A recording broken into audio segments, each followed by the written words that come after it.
Perkenalkan, nama saya Septalia Fajar Dwi Ismanda dengan NIM 21021030005 dari kelas 3A, Bimbingan Konseling Universitas PGRI Madiun.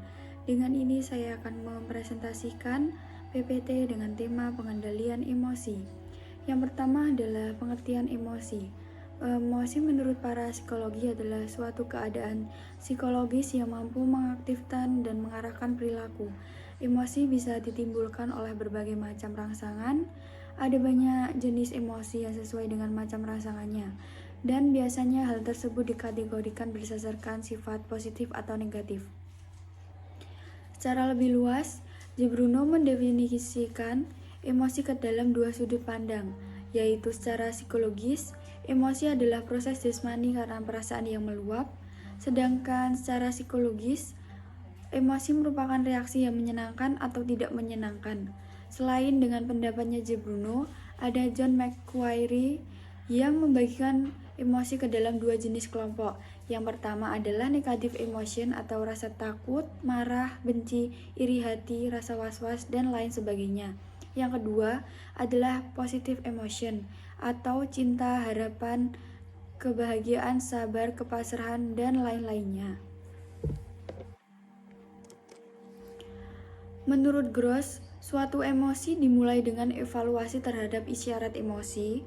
Ketika emosi muncul yang dievaluasi dengan cara tertentu, isyarat emosi memicu terorganisasinya kecenderungan respon yang mengakibatkan pengalaman, perilaku, dan sistem psikologis. Setelah kecenderungan emosi kemudian memunculkan respon. Emosi terungkap dari waktu ke waktu. Menurut Cole dan kawan-kawan, ada dua jenis pengaturan emosi, yaitu emosi sebagai pengatur dan sebagai yang diatur.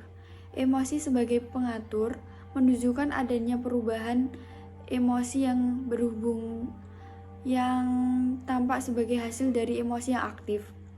Sedangkan emosi yang diatur berhubungan dengan perubahan jenis emosi aktif, termasuk perubahan dalam pengaturan emosi itu sendiri, intensitas serta durasi emosi yang terjadi dalam individu, seperti mengurangi stres dan menenangkan diri. Dari pengertian di atas dapat disimpulkan, emosi secara berbeda oleh psikologis yang berbeda. Namun, semua sepakat bahwa emosi adalah bentuk yang kompleks dari organisme yang melibatkan perubahan fisik, karakter, luas dalam bernafas, dunia di proses kelenjar, dan sebagainya. Dan dari sudut pandang mental adalah suatu keadaan senang atau cemas yang ditandai dengan adanya perasaan yang kuat dan biasanya dorongan menuju bentuk nyata dari suatu tingkah laku. Jika emosi itu sangat kuat, akan terjadi sejumlah gangguan terhadap fungsi intelektual, tingkat disasosiasi, dan kecenderungan terhadap tindakan yang bersifat tidak terpuji. Yang selanjutnya adalah ciri-ciri emosi. Menurut Yusuf dalam 2004 mengemukakan ciri-ciri emosi yaitu ada empat, yaitu 1. Pengalaman emosional bersifat pribadi dan subjektif. Kedua, adanya perubahan aspek jasmani. Ketiga, emosi diapresiasikan dalam perilaku. Keempat, emosi sebagai motif. Dapat dijelaskan lebih dalam. Dari yang pertama adalah pengalaman emosional yang bersifat pribadi dan subjektif adalah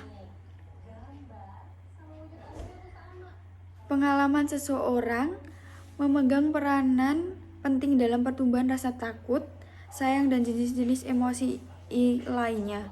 Pengalaman emosional ini kadang-kadang berlangsung tanpa disadari dan tidak dimengerti oleh bersangkutan kenapa ia merasa takut pada sesuatu yang sebenarnya tidak perlu untuk ditakuti. Yang kedua adalah adanya perubahan aspek jasmaniah. Di sini dimaksudkan adalah pada waktu individu menghayati suatu emosi, maka terjadilah perubahan pada aspek jasmaniah. Perubahan tersebut tidak selalu terjadi secara serempak, namun mungkin yang satu akan mengikuti yang satu lainnya. Yang ketiga adalah emosi sebagai diapresiasikan dalam perilaku. Ini dimaksudkan dengan emosi yang dihayati oleh seseorang akan diekspresikan terutama dalam ekspresi raut muka atau raut wajah, suara, dan bahasa. Yang keempat adalah emosi sebagai motif. Dengan yang dimaksudkan dengan emosi dengan motif adalah merupakan suatu tenaga yang mendorong seseorang untuk melakukan kegiatan. Dan juga dengan emosi dapat mendorong suatu kegiatan menjadi kebudayaan konsep yang berbeda. Yang selanjutnya adalah pengendalian emosi. Pengendalian emosi sangatlah penting dalam kehidupan manusia, khususnya untuk mereduksi ketegangan yang timbul akibat konflik batin yang memuncak. Secara teori, terdapat 3 model pengendalian emosi yang dilakukan oleh seseorang ketika menghadapi situasi emosi. Dalam Hoek 2006 yaitu 1.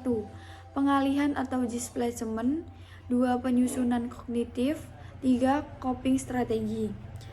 Dapat dijelaskan lebih dalam adalah yang nomor 1 adalah pengalihan atau displacement, yaitu suatu cara pengalihkan atau menyalurkan ketegangan emosi pada objek lain. Sebagai contoh, orang yang sedang merasa sedih kemudian dia menulis atau membuat novel, dengan itu caranya mereka menyampaikan emosinya. Yang kedua dengan penyesuaian kognitif atau cognitive adjustment. Penyantaian kognitif merupakan cara yang digunakan seseorang untuk menilai sesuatu menurut paradigmanya atau menurut pemahamannya sendiri, selaras dengan apa yang ia kehendaki atau yang ia ingini. Yang ketiga adalah coping strategi, adalah sebagai tindakan seseorang dalam menanggulangi, menerima, atau menguasai suatu kondisi yang tidak diharapkan. Selanjutnya adalah strategi regulasi emosi. Menurut Gross dan Thompson dibagi menjadi 2 strategi, yaitu A. Cognitive repression atau attention focus, yaitu regulasi emosi yang berfokus pada attention menyangkut hal-hal individu atau orang lain yang lakukan sebelum emosi tersebut diekspresikan. B. Expressive suppression atau respon fokus, atau merupakan suatu bentuk modulasi respon yang melibatkan hambatan perilaku ekspresif emosi yang terus-menerus. Aspek-aspek regulasi emosi menurut Gross sebagai berikut. 1. Mampu mengatur emosi dengan baik, emosi positif maupun emosi negatif. Kedua, mampu mengendalikan emosi sadar, mudah, dan otomatis. Ketiga, mampu menguasai situasi stres yang menekankan akibat masalah yang sering dihadapi. Sementara proses regulasi ada 5 menurut Gross dan Jones. 1. Situation selection. 2. Situation modification. Ketiga, attention deployment. 4. Cognitive change. Kelima, respon modification. Dapat dijelaskan lebih dalam. 1. Situation selection merupakan suatu tindakan dari proses regulasi di mana individu memilih untuk mendekati atau menghindari situasi suatu tertentu dari dampak emosional agar emosi diekspresinya sesuai dengan apa yang diharapkan, dengan tujuan adalah untuk meminimalisir ekspresi dari emosi yang dirasakan. Yang kedua adalah situasi modification, yaitu upaya seseorang untuk mengubah atau memodifikasi situasi atau lingkungan setempat sehingga dapat mengubah dampak emosionalnya. Yang ketiga, attention development, yaitu dilakukan dengan cara mengarahkan perhatian secara fokus pada situasi tertentu untuk mempengaruhi emosinya, dan dilakukan saat usaha regulasi emosi dengan mengubah situasi yang tidak mungkin dilakukan. Yang keempat adalah cognitive change, adalah bentuk regulasi emosi yang dilakukan dengan merubah pemahaman atau penilaian dari individu terhadap makna emosional dengan mengubah cara berpikir tentang situasi itu sendiri. Yang kelima adalah respon modification, merupakan regulasi emosi yang dilakukan karena emosi sudah muncul dan mempengaruhi kognitif secara fisik individu. Yang selanjutnya adalah pengaruh emosi terhadap tingkah laku. Pengaruh emosi terhadap tingkah laku menurut Sobur 2003 dalam halaman 410 adalah dasar arah aktivitasnya. Tingkah laku emosional dibagi menjadi 4 macam, yaitu 1. Marah, orang bergerak menentang sumber prestasi. 2. Takut, orang bergerak meninggalkan sumber prestasi.